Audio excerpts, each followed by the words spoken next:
4 de cada 5 chicos no leen con fluidez. ¿Cómo es eso, Sandra? Sí, lamentablemente, y no lo decimos nosotros, lo dice nada más ni nada menos que el informe del Banco Mundial. Dice que hemos retrocedido 10 años en educación con la pandemia y que estiman que los niños que terminan sexto grado, 4 de cada 5 no pueden comprender un texto simple. Entonces, estamos hablando de más de 270 millones de niños en América Latina que no pueden comprender un texto simple. ¿Qué pretendemos que hagan esos niños?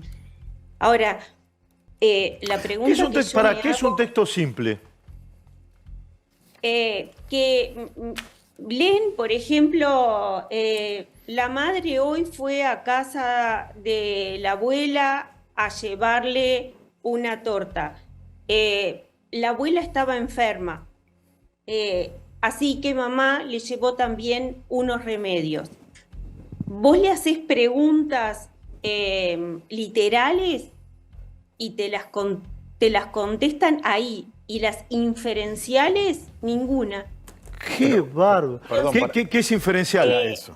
Perdóname, No, perdóname. Lo que no está escrito explícitamente en el texto, pero que vos inferís, como por ejemplo si yo te pregunto, ¿quién es mayor? ¿Quién tiene más edad, la abuela o la madre? Claro. No. Y los niños dicen, no decía nada de la edad.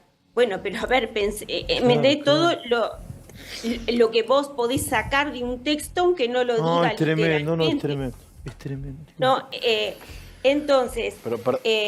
Perdón, Sandra, no. Dale, Martín. Dale, Martín. Sandra, ¿qué tal? Un gusto, pero para entender la problemática. Vos pusiste un ejemplo muy sencillo. ¿Esos mismos ejemplos son los que se estudian en los colegios o en los colegios está un poco más complejizado?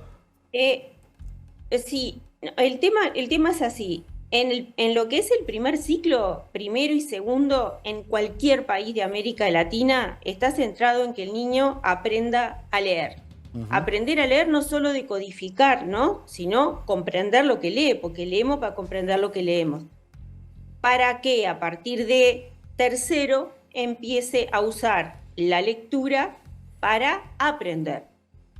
Ahora, el gran problema que tenemos es los niños que post pandemia empiezan tercer año sin saber leer ni escribir, porque eso lo tuvieron que aprender en casa y no lo aprendieron. Tercer grado. Tercer grado. Como tengo que cumplir con la currícula, tengo que seguir para adelante. Entonces, en el aprendizaje no se pueden saltear pasos, lo mismo que en el desarrollo. Si un niño no sostiene la cabeza, no camina, porque la secuencia es sostiene la cabeza, se sienta, camina. Entonces, si tiene la edad de caminar, pero no sostiene la cabeza, yo no puedo hacerlo caminar, yo tengo que seguir esa secuencia. Y con el aprendizaje es lo mismo, pero no, retomamos en la currícula, en lo que está. O sea, estamos formando zombies.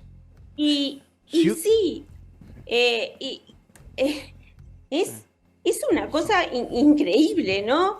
Pero es la realidad de lo que estamos viviendo, cuando en realidad, en vez de hacer estudios para decir, esta es la situación crítica, la pregunta sería, ¿y por qué? ¿Cómo llegamos a esta situación? ¿Qué pasó? ¿Qué pasó en el medio? Y ahí es cuando digo, no con el fin de criticar quién hizo, quién no hizo, no importa, dejémoslo Ahora, Sandra, de lado. esto de que 4 de cada 5 chicos no leen con fluidez, es posterior a la pandemia. ¿Y previo se estaba mejor, se estaba igual? No, se estaba muy mal porque esto ya se venía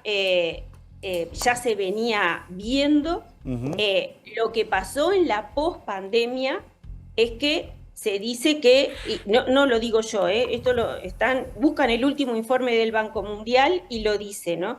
Que pasamos de el 50% de los niños que no podían comprender un texto simple, ¿no? Se pensó que la pandemia iba a aumentar un 10%, y llegó al 71% de los niños que no pueden al final del ciclo de primaria comprender un texto simple. Ahora, o sea, quiere decir que solo sacan información literal de un Básica, texto, nada inferencial. Ahora, Sandra, supongamos que se alinean los planetas y en Argentina se decide realmente combatir esta problemática. ¿Cuánto tiempo podría llevar revertir la situación en la que estamos? Años. Pero para eso lo que tendríamos que hacer es una nivelación de verdad. Decir, a ver, este niño, ¿en qué situación está? ¿Dónde está quedado? ¿En qué parte no logró todavía consolidar el aprendizaje? Entonces, ¿qué edad tiene? No sé, no importa, pero esta es la situación en la que está y de acá vamos a ir para adelante. Digo, tendríamos que empezar como a reagrupar los niños en qué situación de aprendizaje, ahora, en nivel está cada uno. Sandra, ¿y hay un tema de género también o no? Si la performance de los niños es mejor o peor que la de las niñas o viceversa, o no tiene absolutamente nada que ver. No, hay cierta tendencia que la situación de los varones es peor. Lo que pasa es que un fenómeno termina estando atado al otro, porque si nosotros vamos a analizar lo que es la delincuencia juvenil, los adolescentes privados de libertad, tenemos que todos estaban fuera del sistema educativo. Entonces, ¿por qué están fuera del sistema educativo? Ninguno lee, ninguno escribe, obviamente se salieron del sistema educativo. Entonces nosotros estamos pensando en hacer lugares para poner a los jóvenes delincuentes. ¿Y por qué no pensamos cómo llegaron a la delincuencia? ¿Qué es lo que los hizo salirse del sistema escolar? Pero antes de los jóvenes delincuentes, esos que salieron del sistema escolar, hoy, ¿cómo lo metemos de nuevo en la escuela? Y los tenemos que dar, así como una persona analfabeta, no importa la edad que tenga, tiene capacidad, porque la enseñanza de la lectura y la escritura es explícita, o sea, nosotros podemos enseñarle a leer y a escribir, y de hecho hay experiencias con adultos analfabetos que lograron aprender a leer y a escribir. Digo, estos niños algo de aprendizaje tuvieron, nosotros tenemos que ver en qué etapa están, qué logros tuvieron y motivarlos a volver al sistema educativo, porque obviamente, ¿qué tipo de trabajo van a poder conseguir esos chicos? Digo, nada que sea bien remunerado, que tenga protección de... ¿Es el peor momento del país en materia educativa? ¿Es el peor momento o no? Sí, es el peor momento en todos los países de América Latina. La Argentina no es una excepción. Están todos los países en igual situación. Lo que yo veo con preocupación es que no he leído un solo informe que diga por qué estamos en esta situación. ¿Qué pasó? ¿No? ¿En qué momento se puso esto de que, bueno, hay que hacer el recorrido de la enseñanza primaria, Sandra, y hay que terminarla como sea? Sandra, no importa en qué condiciones. ¿Y vos ves al gobierno nacional o a los gobiernos provinciales con este mismo diagnóstico preocupados y ocupándose de esta situación?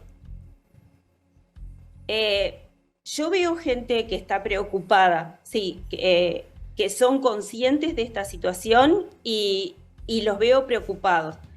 Ahora, uno dice, bueno, cuando hay un problema, ¿existen soluciones? Y la verdad es que existen soluciones. Y nosotros, de hecho, a través de la plataforma Baneri hemos probado soluciones y vemos que esas soluciones... ¿Qué es la plataforma? Pero espera, ¿qué es esa plataforma? Disculpa la ignorancia. No, nosotros lo que hicimos fue lo siguiente, ¿no? Se dice que la solución para que los niños sigan avanzando en la escolaridad es que no tengan dificultades para aprender. Está bien. Las maestras no saben nada de eso. Las maestras no diagnostican una dificultad de aprendizaje. O sea, dicen que un niño tiene problemas, pero no saben cuál es el problema ni cómo ayudarlas a solucionar el problema. Entonces, No hay diálogo entre salud y educación y el niño queda prisionero en el medio entre los dos sistemas, sin saber por qué no aprende. Entonces, lograr una respuesta por parte del sistema de salud es mucho más complejo, ya lo venimos intentando desde hace años y vemos que eso es realmente complicado.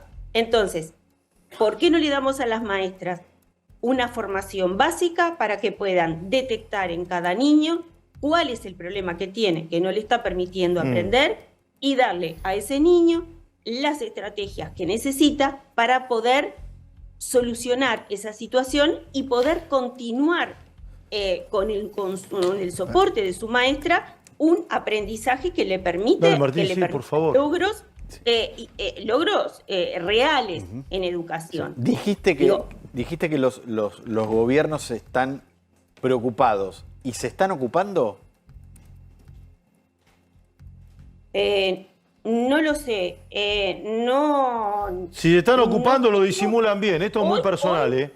Si lo están, no. Hoy no. Hoy no. Hoy la realidad es que no.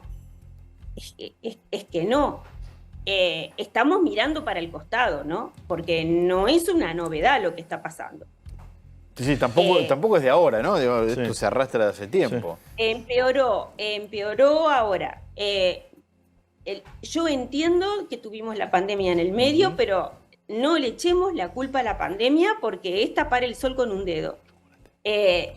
La pandemia agravó una situación preexistente. No es que la educación era un lujo y a partir de la pandemia se nos arruinó todo. No. Si no hacemos crítica y mea culpa, no vamos a solucionar nada.